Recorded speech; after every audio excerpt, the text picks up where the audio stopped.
Assalamualaikum warahmatullahi wabarakatuh. Alhamdulillah wassalatu wassalamu ala Rasulillah wa ala alihi wa sahbihi wa mawalah wa la hawla wa la quwata illa billahi wa ba'du. Alhamdulillah kita bisa duduk kembali di Masjid Pontrenis ini. Kita buat tematik dan ini kita akan membahas orang-orang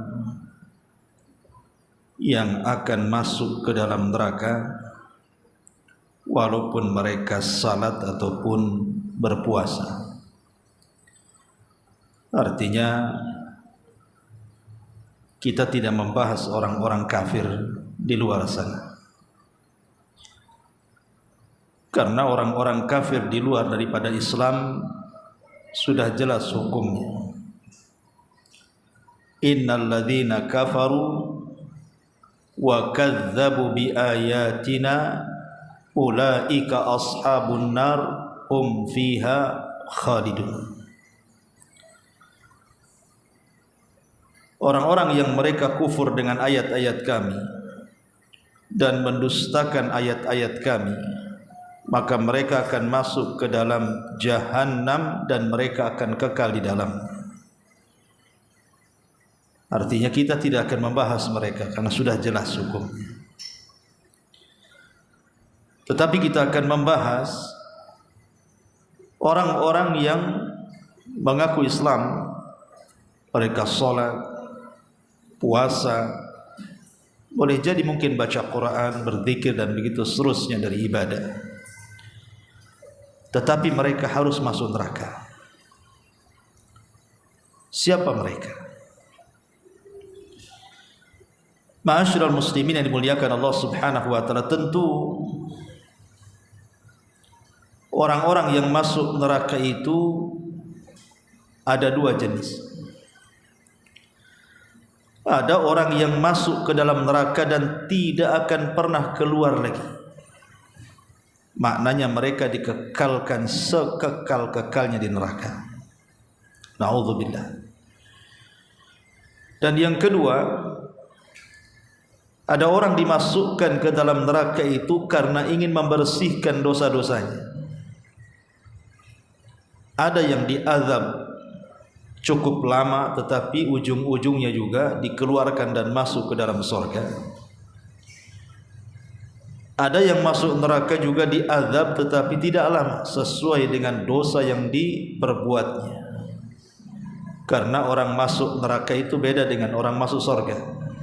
Orang masuk surga itu karena rahmat, kasih sayang Allah Azza wa Jalla. Tapi orang masuk neraka itu karena keadilan. Allah tidak mengazab manusia itu kecuali karena keadilan. Tentu yang pertama, kita bahas yang pertama dulu. Orang-orang yang mengaku muslim tetapi mereka harus masuk neraka, dikekalkan pula mereka di dalam. Ingat konteksnya ini ketika orang-orang itu tidak bertobat sampai mati. Kalau bertobat memang tidak usah dibahas, karena Allah akan mengampuni setiap orang yang berbuat dosa walaupun mendatangkan sebesar-besar dosa. Ini bicara orang mati dan dia membawa dosa dan tidak bertobat kepada Allah Azza wa Jalla. Kelompok yang pertama, orang-orang yang masuk ke dalam neraka dan tidak akan pernah keluar darinya. Tapi mereka orang Islam, maksudnya mengaku Islam, mereka sholat, mereka puasa dan begitu seterusnya. Yang pertama adalah orang-orang yang melakukan kesyirikan. Sudah jelas, orang Islam yang jatuh ke dalam kesyirikan, datang ke kuburan, meminta-minta di kuburan, tawaf, nazar, menyembelih dan begitu seterusnya, sehingga mereka tanpa sadar keluar dari Islam tapi masih ngaku Islam. Sebagaimana Allah mengatakan, Qul hal unabbiukum bil akhsarina a'mala alladzina dhalla sa'yuhum fil hayatid dunya wa hum yahsabuna annahum yuhsinuna sun'a. Maukah kuhabarkan kepada kalian orang yang sia-sia amalannya ketika di dunia? Mereka beramal sungguh-sungguh tapi sia-sia. Tapi di atas kesia-siaan itulah mereka menganggap mereka berbuat kebaikan. Padahal apa yang mereka lakukan itu sebuah kejahatan kepada Allah. Karena Allah Subhanahu wa taala menegaskan dalam Al-Qur'an, innahu man yusyriku billahi faqad harramallahu alaihil jannah wa ma'wahun nar wa malidh zalimina min nasir. Siapapun yang melakukan kesyirikan, kata Allah, maka diharamkan padanya sorga. Bayangkan, sorga diharamkan. Kalau sorga diharamkan berarti tempat tinggalnya ya ke neraka, karena di akhirat cuma dua saja, orang masuk sorga ataupun masuk neraka. Ketika diharamkan sorga berarti masuk dia ke neraka. Ini yang pertama. Yang kedua, orang-orang yang kufur tanpa sadar. Kalau tadi orang menjadi musyrik tanpa sadar, ini orang kufur tanpa sadar, tapi dia masih ngaku muslim saja. Allah Subhanahu wa taala mengatakan dalam surah Muhammad ayat 12, walladzina kafaru yatamatta'una wa ya'kulun kama ta'kulul an'am wan naru maswal lahum.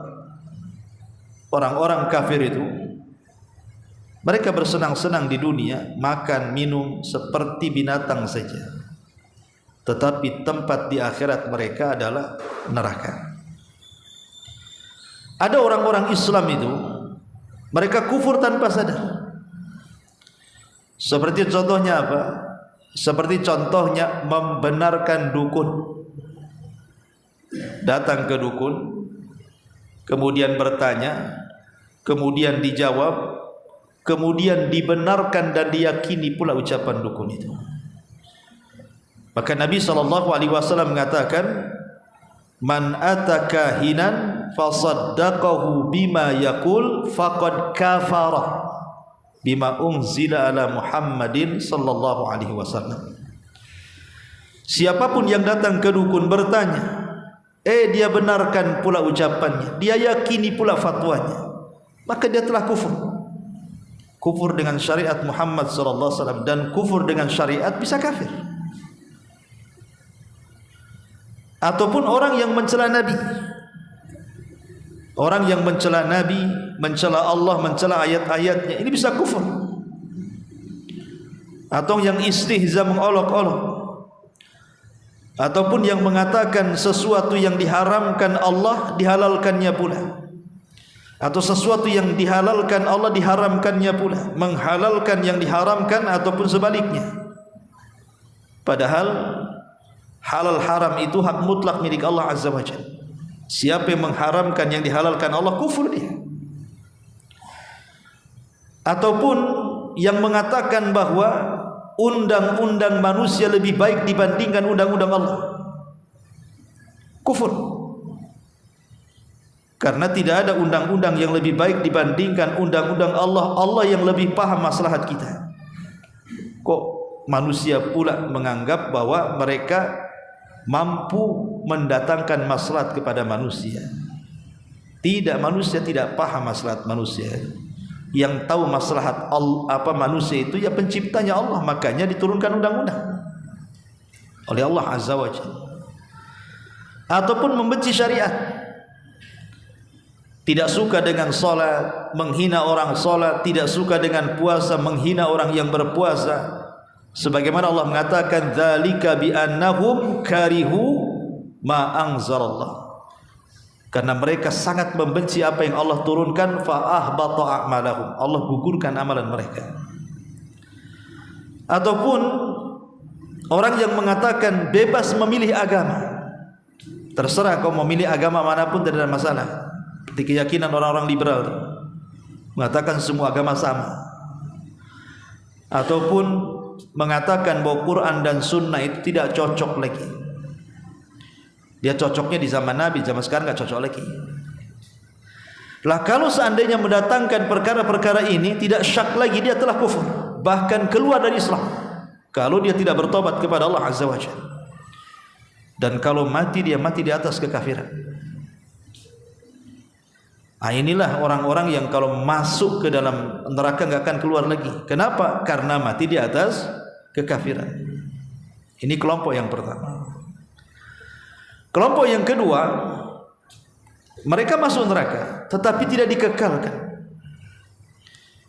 Lah, mereka kan sholat, mereka kan puasa, mereka juga haji, mereka juga zakat dan begitu seterusnya. Kenapa masuk neraka? Inilah jawaban.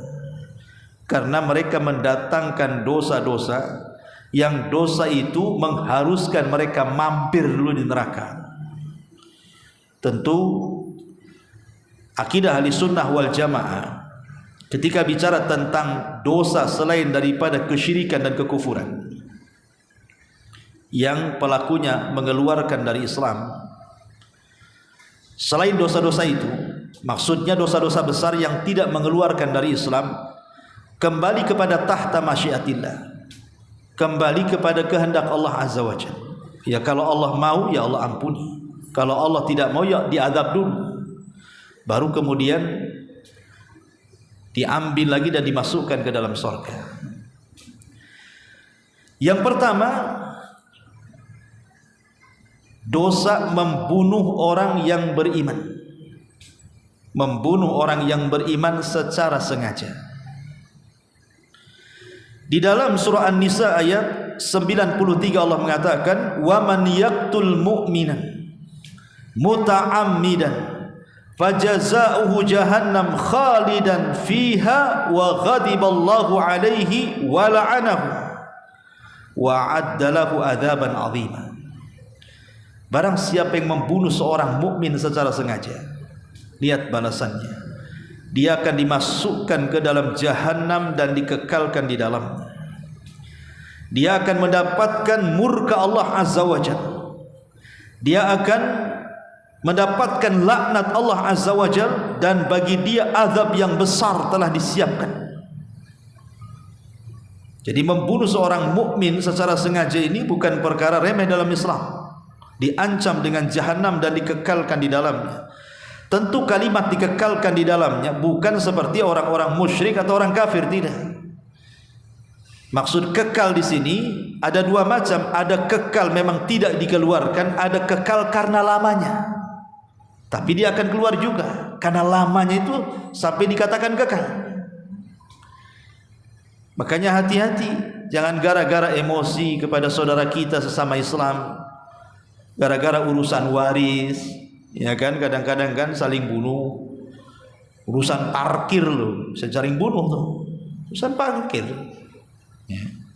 Atau urusan utang piutang yang 100.000 main carok pula. Ini kan, ya kalau lawannya itu orang kafir ya lain ini.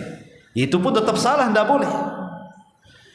Bagaimana kalau lawannya seorang muslim, kemudian main bunuh saja gara-gara utang piutang?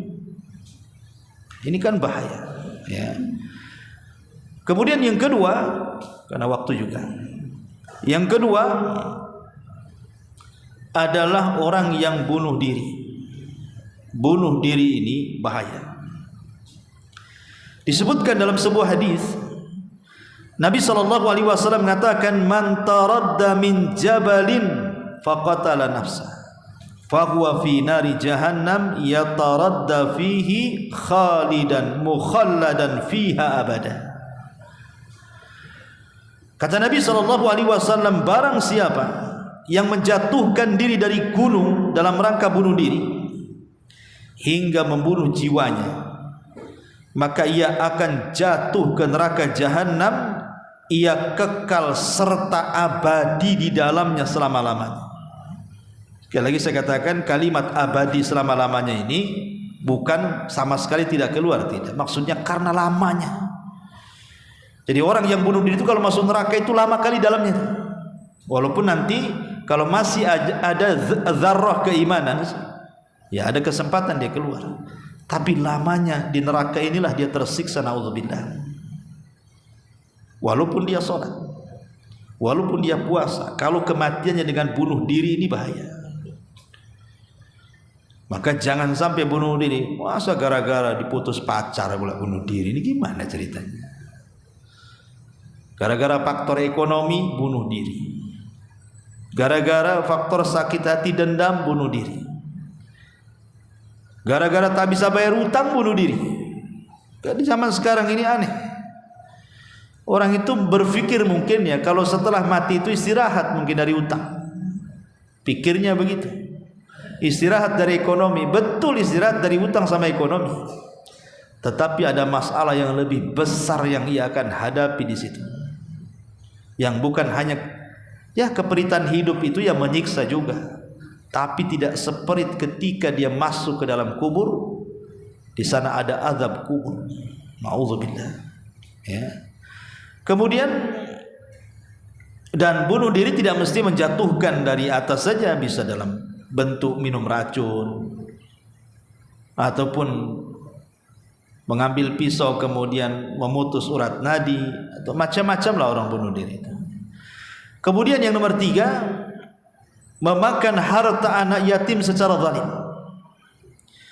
Dalam surah An-Nisa ayat 10 Allah mengatakan innal ladzina ya'kuluna amwalal yatama zulman innama ya'kulu fi butunihim nara wa sayaslawna sa'ira. Sesungguhnya orang-orang yang memakan harta anak yatim secara zalim, maka mereka akan memakan api neraka dalam perutnya. Nanti dia akan dimasukkan api jahanam ke dalam perutnya, dan dia akan merasakan bagaimana neraka sair yang menyala-nyala yang akan menerkamnya. Hati-hati. Makanya para yayasan-yayasan panti asuhan, niat Anda baik, ingin mendirikan yayasan-yayasan panti asuhan, ingin membantu saudara-saudara kita yang yatim. Semoga Allah membalas kebaikan Anda. Tapi di balik pahala besar ada dosa besar juga. Ketika kemudian sumbangan-sumbangan dari luar yang harusnya untuk anak yatim dimakan pula sama dia, memperkaya dirinya dan begitu seterusnya. Kalau Anda ikhlas memang merawat mereka, maka Rasul mengatakan ana wa kafilul yatim fil jannati kahatain. Aku dan para pengkafil anak yatim seperti ini di surga. Kalau ikhlas. Tapi kalau tidak ikhlas, justru hanya sekedar mencari kekayaan dan makan di situ, ya makan kalau sekedarnya sih tidak ada masalah. Tapi kalau tujuannya membuka panti-panti asuhan seperti itu hanya untuk memakan harta mereka, ingat Allah mengatakan innal ladzina ya'kuluna amwalal yatama dzulma innama ya'kuluna fi butunihim nar. Ma'asyiral muslimin yang dimuliakan Allah Azza wa Jalla, dan tidak berlaku pada, bukan hanya berlaku pada yayasan-yayasan panti asuhan, tidak. Semua yang memakan harta anak yatim masuk dalam ayat ini. Pamannya ada bapak meninggal dunia, hartanya banyak gitu ya. Kemudian dia punya anak yatim masih kecil, entah masih bayi atau belum balik, secara otomatis kan hartanya warisan dia, apalagi anak laki-laki. Nah si bapak ini mungkin punya saudara yang merupakan paman anak yatim itu. Kadang-kadang di si paman-paman ini kalau tak tahu diri, mereka pula mengambil warisan yang harusnya diwariskan kepada anak yatim, karena ini masih kecil kan. Nanti anak ini baru dendam kalau sudah besar, oh hartanya dihabiskan paman-pamannya. Ini hati-hati, itu banyak di masyarakat yang seperti itu. Kemudian yang nomor 4,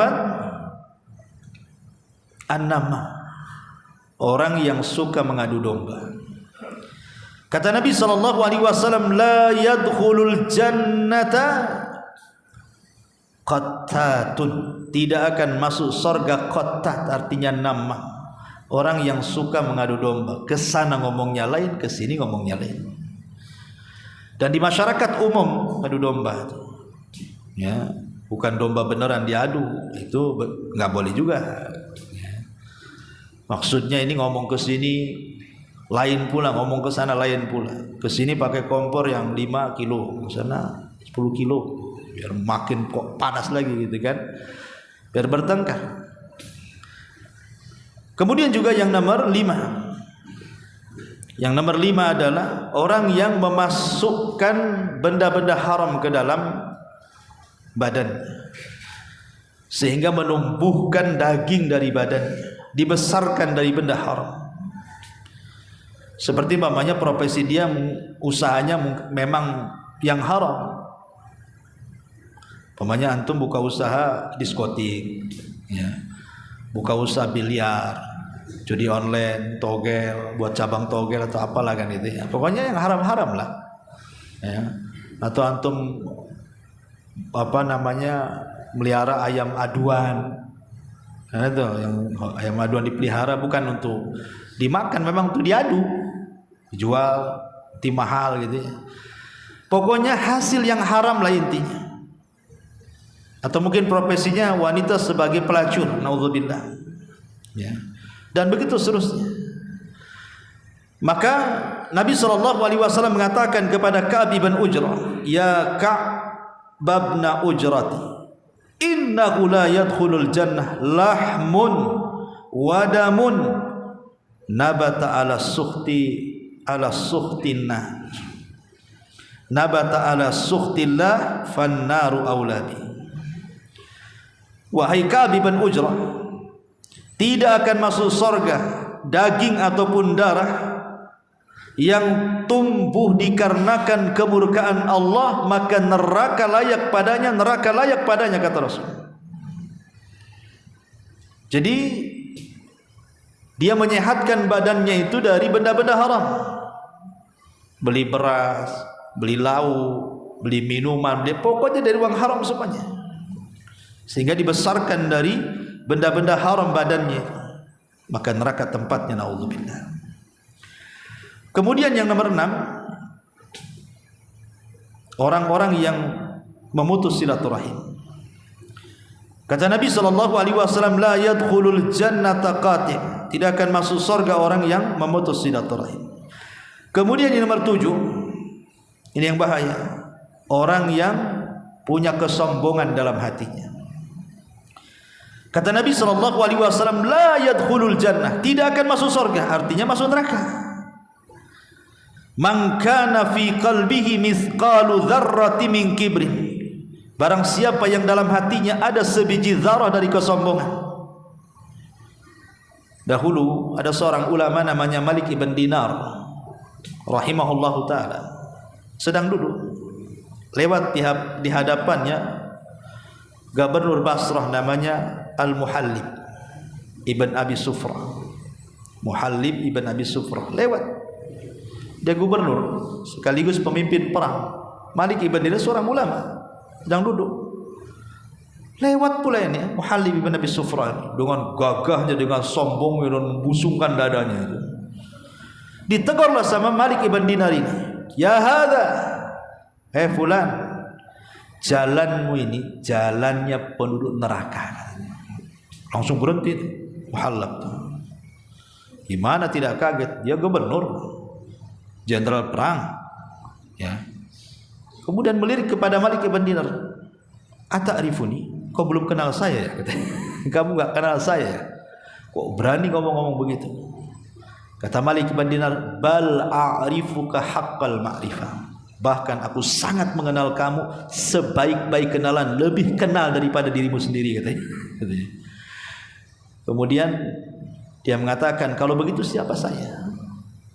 Maksudnya Muhallib itu ketika mengatakan dengan sombongnya, kalau gitu siapa saya? Mungkin Malik ibn Dinar mengatakan, iya kau ini gubernur, kau ini jenderal. Rupanya bukan itu jawabannya. Kata Malik ibn Dinar, saya kenal siapa kamu. Kamu adalah manusia yang keluar dari lubang najis, katanya.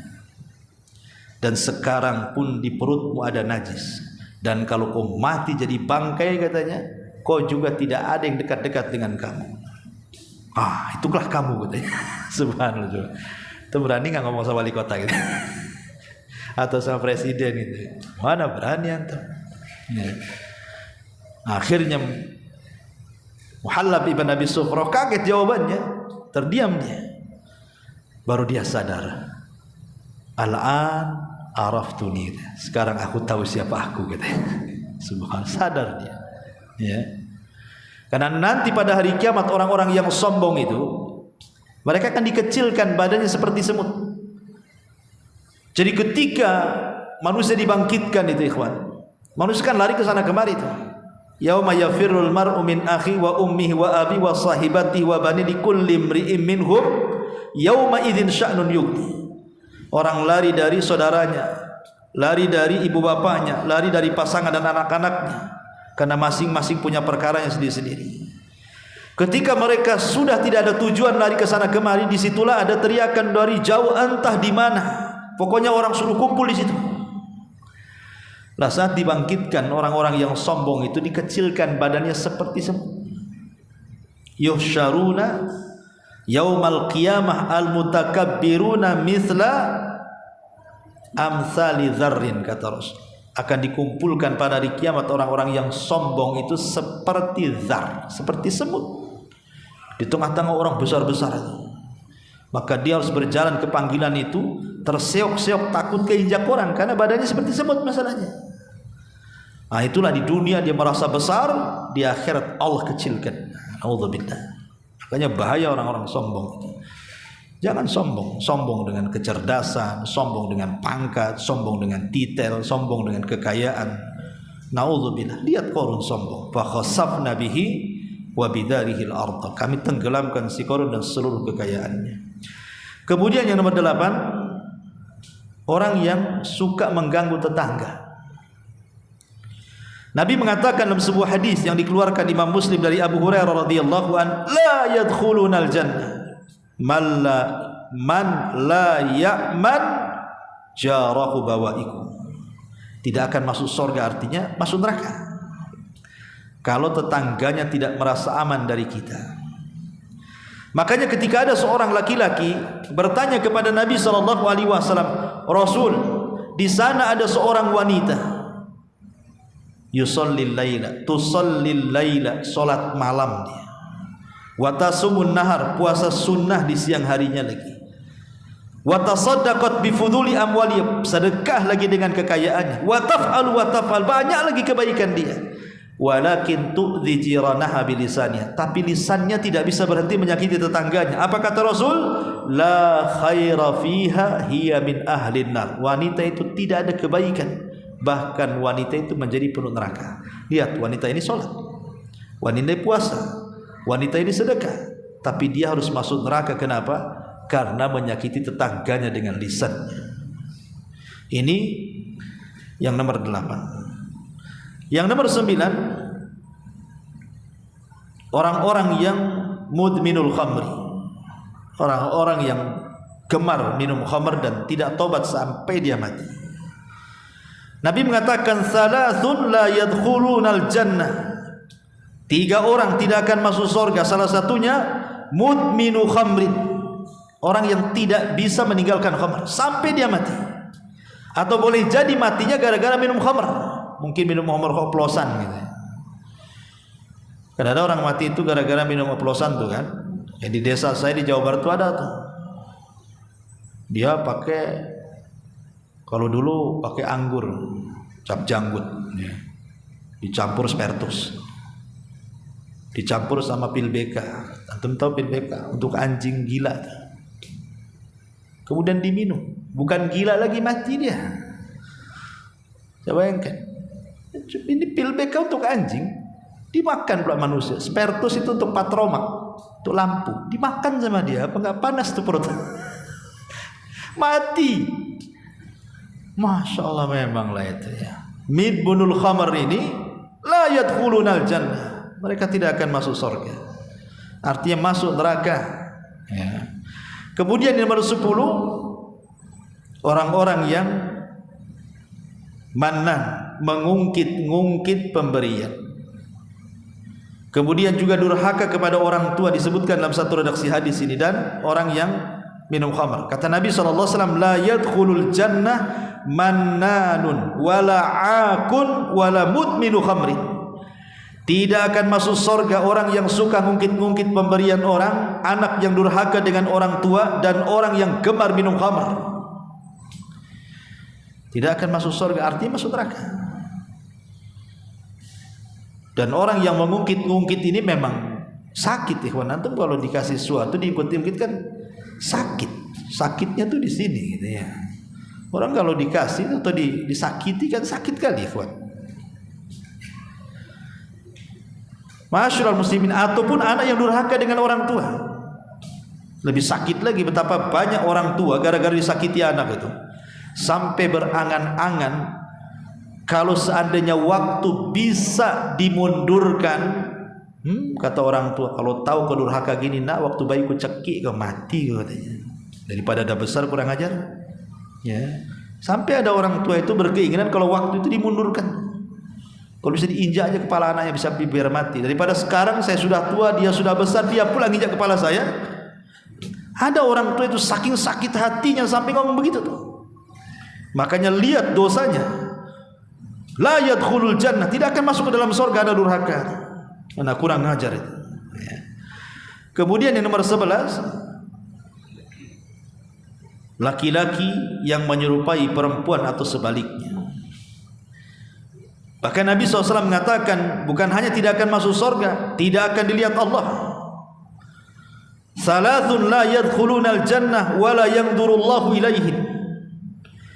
3 orang tidak akan masuk surga, bahkan Allah tidak melihat mereka dengan nadratar rahmah, dengan penglihatan rahmat, kasih sayang. Salah satunya adalah wal mar'atul mutarajjilatul mutasyabbihatu birrijal, wanita yang menyerupai laki-laki ataupun sebaliknya laki-laki yang menyerupai perempuan. Ini bahaya. Ya, atau sekarang ada istilah gerakan LGBT kan itu.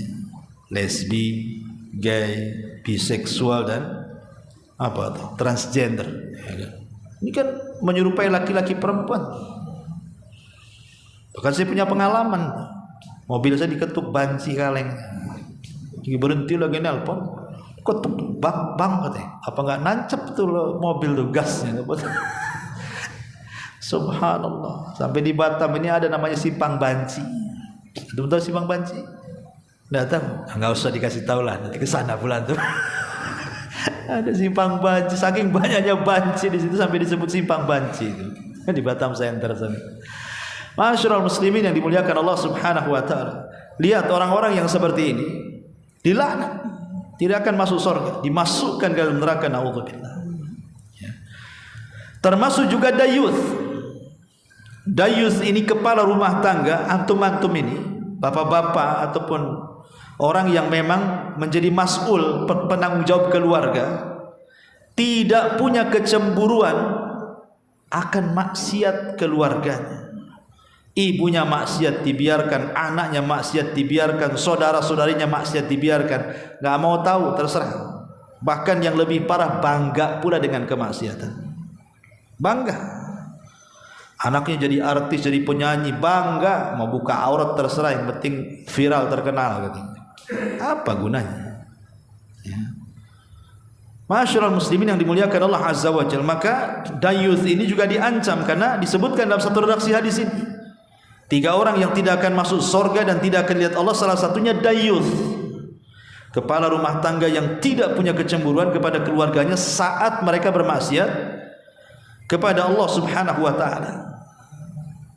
Kemudian juga yang nomor berapa? 12, 13. Orang-orang yang disebutkan dalam satu redaksi hadis, salasun la yukallimuhumullahu yaumal qiyamah. Ini yang parah nih. Wa la yuzakkihim. 3 orang yang tidak akan diajak bicara oleh Allah pada hari kiamat. Tidak akan dibersihkan oleh Allah Azza wa Jalla. Dalam riwayat la yadkhulunal jannah, bahkan tidak akan masuk surga. Siapa 3 orang ini? Syaikhun zanin, orang tua, sudah tua masih dia berzina. Yang kedua, malikun kadzdzab, penguasa, di atas kekuasaannya dia berdusta kepada rakyatnya. Dan yang ketiga, ailun mustakbir, orang miskin dan sombong. Orang miskin yang sombong. Pertama, syaikhun zanin, orang tua yang berzina. Apa sih yang mendorong orang yang sudah tua 70-80 tahun masih berzina ini? Apa yang mendorong? Syahwat sudah tak ada, tenaga juga sudah kurang, boleh jadi sudah tidak berfungsi mungkin. Apalagi pandangan sudah kurang, telinga juga sudah kurang mendengar. Artinya, dan dia tahu waktu usia dia tinggal beberapa langkah saja mau mati. Kok dia berzina? Berarti memang itu akhlak buruk dia. Harus sudah tua itu zikir ke masjid, malah berzina pula. Kurang ajar namanya. Itu namanya tua-tua keladi itu. Makin jadi-jadi tak jadi apa. Nah. Ataupun malikun kadzdzab, penguasa, ngapain berdusta? Dia penguasa kok berdusta? Dia berkuasa di situ buat undang-undang apa? Ngapain pula berdusta dia? Tidak perlu berdusta penguasa, hukum di tangan dia. Rakyat ini kan ikut saja. Kemudian orang miskin yang sombong, dan miskin sombong lagi, ini kan aneh. Sombong itu ada pendorongnya. Kaya sombong, pejabat sombong, wajar ada pendorongnya. Dan miskin sombong lah, apa pendorongnya? Miskin itu tawadu, miskinnya harus rendah diri. Sombong, pejabat bukan, orang kaya bukan, kok sombong kali kau ini katanya. Nah, makanya wajar orang miskin sombong lebih besar dosanya dibandingkan orang kaya sombong. Kenapa? Orang kaya sombong ada pendorongnya, kaya. Pejabat sombong ada pendorongnya, jabatan. Orang miskin sombong apa pendorongnya? Kok sombong pula? Makanya kenapa demikian besarnya siksaan? Inilah diantara 15 orang yang akan masuk ke dalam neraka walaupun mereka sholat, mereka puasa, kecuali kalau Allah subhanahu wa ta'ala ampuni dosanya. Subhanallah hamdika asyhadu an la ilaha illa anta astaghfiruka wa atubu ilaik. Allah ta'ala. Assalamualaikum warahmatullahi wabarakatuh.